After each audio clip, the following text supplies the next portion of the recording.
कर्नाटक में बीजेपी हार गई और अब उत्तर भारत में 3 राज्यों में इलेक्शन की तैयारियां तेज हो गई हैं। इन तैयारियों में सिर्फ पॉलिटिकल पार्टियां ही नहीं लगी हैं, बल्कि जिसके पास पावर है उसकी तरफ से जांच एजेंसियां भी एक्टिव हुई हैं।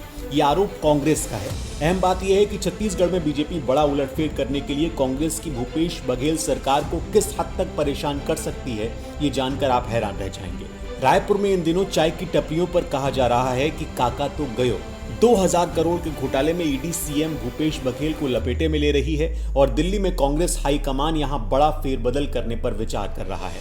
शायद इसलिए दिल्ली से कुमारी शैलजा को छत्तीसगढ़ भेजा गया और उन्होंने राज्य के टॉप लीडर से लंबी बातचीत की। कुमारी शैलजा इंचार्ज हैं छत्तीसगढ़ की। बीजेपी सरकार का आला कमान ये अच्छी तरह से जानता है कि अगर छत्तीसगढ़ में सरकार बनानी है तो भूपेश बघेल को डेंट करना होगा, क्योंकि ये कांग्रेस का एक ऐसा सीएम है जिसकी लोकप्रियता लगातार बढ़ रही है और ऐसे में वो अपने सबसे मारक हथियार यानी ईडी का इस्तेमाल करती है।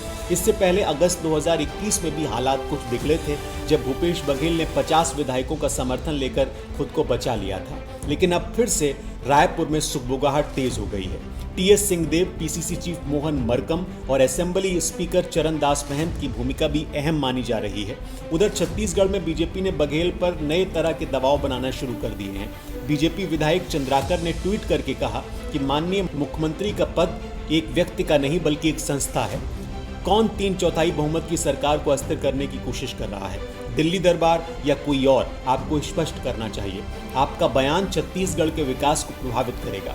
चंद्राकर ने बघेल और छत्तीसगढ़ कांग्रेस प्रभारी पीएल पुनिया को टैग करते हुए हिंदी में ट्वीट किया। ये ट्वीट ऐसे वक्त में किया गया है जब भूपेश बघेल आरोप लगा रहे हैं कि सरकार को अस्थिर किया जा रहा है। उधर शैलजा छत्तीसगढ़ में मीटिंग करती हैं, उसके बाद भूपेश बघेल तमाम बड़े नेताओं के साथ दिल्ली में मीटिंग करते हैं।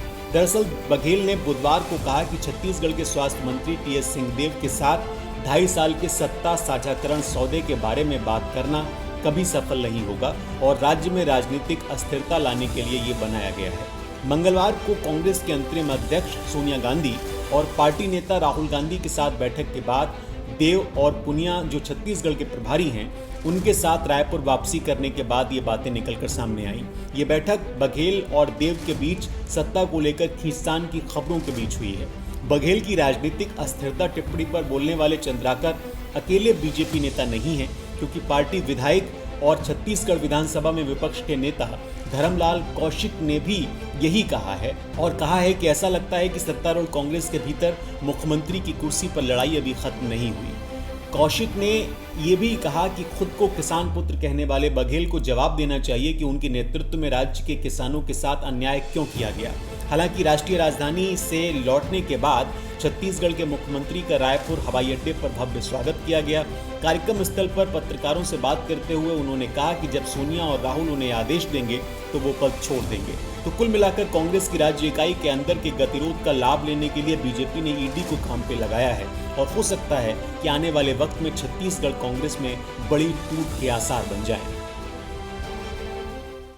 और आप हमसे जुड़े रहने के लिए सब्सक्राइब करें YouTube पर, फॉलो करें Twitter पर और लाइक करें Facebook पर। और ज्यादा जानकारी के लिए आपको टाइप करना होगा सिर्फ न्यूज़ नशा।